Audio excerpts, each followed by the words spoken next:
Salut chers résilients, j'espère que vous allez bien.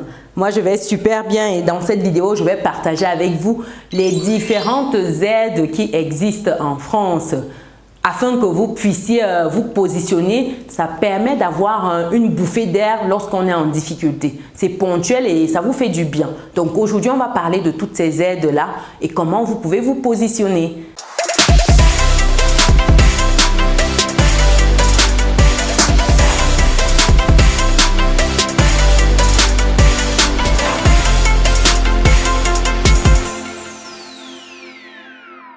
Mais avant cela, pour des personnes qui me découvrent dans cette vidéo, je m'appelle Chimène Nana, je suis maman, je suis épouse, je suis arrivée en France il y a quelques années et aujourd'hui, je suis dans d'autres sphères, j'accompagne des personnes qui arrivent en France, des personnes qui souhaitent investir, des personnes qui sont déjà en France et qui souhaitent avoir une certaine autonomie financière, qui souhaitent avoir des revenus automatiques passifs qui leur permet d'avoir une certaine sécurité financière pour eux et pour leurs proches. Donc pour ces personnes-là, je suis disponible.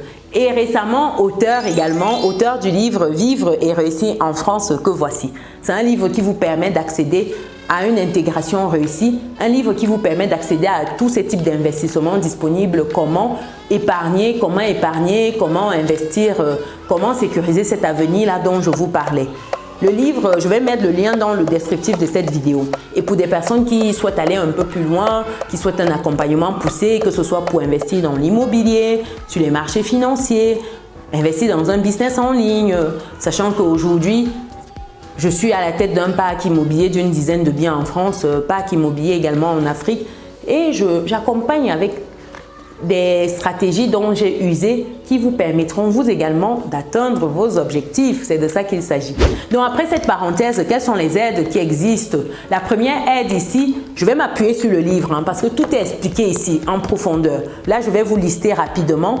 Mais pour ceux qui souhaitent aller plus loin, le livre est disponible. La première aide qui existe ici, c'est l'aide au logement. L'aide au logement qu'on appelle vulgairement les APL, même si APL c'est une aide spécifique de l'aide au logement. Donc les aides au logement ici, c'est géré par la caisse d'allocation familiale qu'on abrège en CAF. Caisse d'allocation familiale. Donc c'est des accompagnements financiers pour des personnes qui souhaitent régler leur logement et qui ont des revenus souvent modestes en fonction des situations. Donc ici, il y a des critères d'éligibilité. Et vous pouvez être éligible pour des ALS, allocation de logement social. Ça peut être APL, ça veut dire l'aide personnalisée au logement. Ça peut être des ALF, ça peut être l'allocation de logement familial, ainsi de suite. Vous avez plusieurs types d'aides dans l'aide au logement.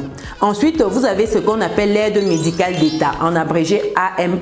Ici, c'est une aide, en fait, c'est un dispositif qui vous permet d'avoir accès à des soins pour des personnes étrangères en situation irrégulière, résidant en France depuis plus de 3 mois. Ça veut dire que si vous arrivez, par exemple, via une immigration irrégulière, vous n'avez pas vos documents de séjour à jour, vous pouvez bénéficier, en fait, de cette aide médicale-là pour vous soigner. C'est accessible pour vous. Encore faudrait-il connaître son existence. Dites-moi, est-ce que vous connaissiez que cette aide-là existe? Vous êtes dans quelle situation aujourd'hui? Est-ce que vous êtes immigré, régulier? Est-ce que vous avez des difficultés? Partagez dans les commentaires. Ça permettra justement de vous accompagner peut-être dans cette étape-là où vous vous trouvez aujourd'hui. Ensuite, vous avez l'aide sociale à l'enfance. Si vous êtes immigré avec des enfants, vous pouvez répondre à cette aide-là, en tout cas être éligible. Vous pouvez donc bénéficier de cette aide sociale-là. Cette aide vise à assurer en fait la protection des mineurs en difficulté en leur offrant en fait un soutien matériel, éducatif, psychologique. Donc il faudrait maintenant voir certains critères. Donc n'hésitez pas à aller davantage fouiller là-dessus. Et si vous souhaitez que je clarifie beaucoup plus de points dans les vidéos, je peux m'atteler dans chaque vidéo à vous expliquer en détail chacune de ces aides-là. Pour le moment, je vous liste juste pour que vous ayez l'information.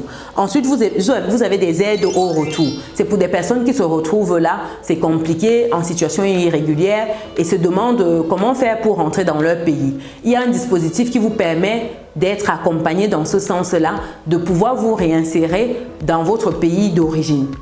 Ça, c'est disponible également. Ça, c'est bon à savoir parce que d'autres veulent rentrer mais ne savent pas comment rentrer parce que ce sera compliqué. On ne va pas comprendre avec la famille, les amis. Mais là, ce dispositif vous permet d'avoir un retour en fait bien préparé. Ensuite, vous avez l'accompagnement à l'emploi. Ici, c'est via Pôle emploi qui propose des dispositifs spécifiques d'accompagnement. Par exemple, vous avez des formations qui sont offertes ou payées pour vous, bien sûr. Vous avez d'autres dispositifs, par exemple des ateliers d'orientation professionnelle. Vous avez des programmes d'insertion sociale et de professionnalisation tels que les BAFA. Donc, c'est des choses qui existent. Rapprochez-vous en fait de Pôle emploi pour avoir accès à toutes ces informations-là ou allez sur Internet et saisissez. Vous aurez les informations. Vous avez pour tout ce qui est accueil et intégration des structures d'accueil telles que les maisons de l'emploi, les maisons locales et des centres sociaux. Par exemple, pour ceux qui veulent passer un permis de conduire, vous avez l'aide qui peuvent être délivrées par